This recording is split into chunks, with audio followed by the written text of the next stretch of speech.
মক্কা চুক্তি অর্থাৎ পাকিস্তান, সৌদি আরব এবং তুরস্ক তিনজন মিলে যেন একটা মক্কা চুক্তি করছে।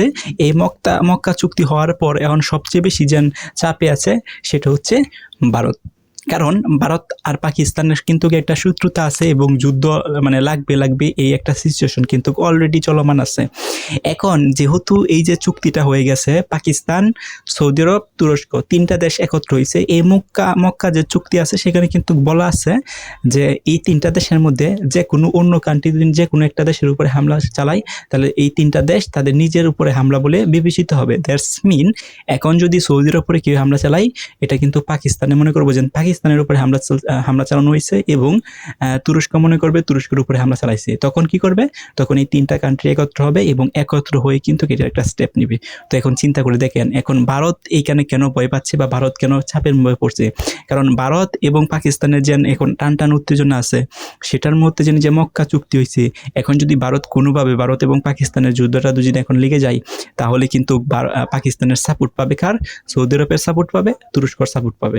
তাহলে ভারত পাকিস্তান কিন্তু অলরেডি অনেক শক্তিশালী, তাদের কাছে ব্যালিস্টিক মিসাইল আছে, অত্যাধুনিক ড্রোন আছে এবং যুদ্ধ করার জন্য যে ইকুইপমেন্ট আছে, সব এভরিথিং ইকুইপমেন্ট কিন্তু অলরেডি তাদেরকে স্টোর আছে এবং তাদের যে সৈন্য আছে পর্যাপ্ত পরিমাণ স্কিলফুল কিন্তু সৈন্য কিন্তু তাদের আছে। তো ভারত যদিও পাকিস্তানের থেকে ভারত একটু শক্তিশালী, সেটা আমরা মেনে নিতেই হবে, কারণ ভারতের যে জনসংখ্যা পাকিস্তানের জনসংখ্যা মানে মেসিভ অফ ডিফারেন্স, বাট তারপরেও কিন্তু পাকিস্তানকে আমরা দুর্বল চোখে দেখলে হবে না। পাকিস্তান মানে খুবই উন্নত দেশ এবং খুবই শক্তিশালী কিন্তু একটা কান্ট্রি। তার উপরে এখন যেহেতু আরও তিনটা দেশের সাথে তারা মক্কা চুক্তি করছে, দ্যাটস মিন আরও পাওয়ারটা কিন্তু 3 গুণ বেড়ে গেছে। এখন যদি ভারত কিন্তু চিন্তা করে পাকিস্তানের উপরে হামলা করবে, সেটা কিন্তু একটু ভেবে চিনতে তারপর কিন্তু হামলা করতে পারবে। উইথাউট মক্কা চুক্তি, অর্থাৎ মক্কা চুক্তি যখন না হয়েছিল তখন কিন্তু ভারত যদি পাকিস্তানের উপরে হামলা করে, তাহলে কিন্তু এত ভাবা কিছুই ছিল না, কারণ তারা কিন্তু সরাসরি দুই দেশের যে হামলাটা বা দুই দেশের যে যুদ্ধটা সেটা হবে সেই বিবেচনায় কিন্তু হামলাটা করতো। কিন্তু এখন কিন্তু সেই সুযোগটা কিন্তু নাই।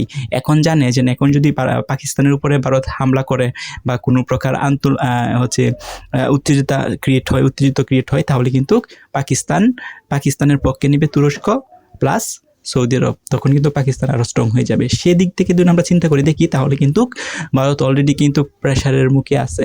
এখন প্রশ্ন হচ্ছে, যদি পাকিস্তানের উপরে ভারত আক্রমণ করে, তাহলে কি আসলেই সৌদি আরব এবং তুরস্ক ভারতের পক্ষে নিবে? ডেফিনেটলি পক্ষ নেবে, কারণ চুক্তিটা যেন হয়েছে, মেইন যে চুক্তি, সেই চুক্তিটার মধ্যে এটাই উল্লেখ, মূলত চুক্তিটা হয়েছে সেটাই তিনটা দেশকে নিরাপত্তা প্রোভাইড করার জন্য কিন্তু এই মক্কা চুক্তিটা কিন্তু সম্পূর্ণ হয়েছে।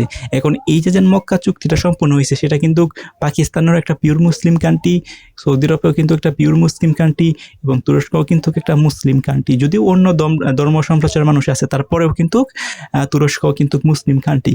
সো এই যে তিনটা মুসলিম কান্ট্রি যেন একত্র হয়েছে, তার মানে হচ্ছে অন্যদিকে যদি আমরা ভারতের দিকে চিন্তা করে দেখি, ভারত কিন্তু পিওর মুসলিম কান্ট্রি না, সেখানে কিন্তু মেসিভ অফ ধর্ম সংস্রোষ কিন্তু হিন্দু বা অন্য ধর্মাবলী আছে, কিন্তু মুসলিম আছে বাট খুবই কিন্তু কম। এখন প্রশ্ন হচ্ছে, ইহুদি গোষ্ঠী যেগুলো আছে, যেমন ধরেন ইসরায়েল বা ডোনাল্ড ট্রাম্প, তারা কি ভারতের পক্ষে নিবে?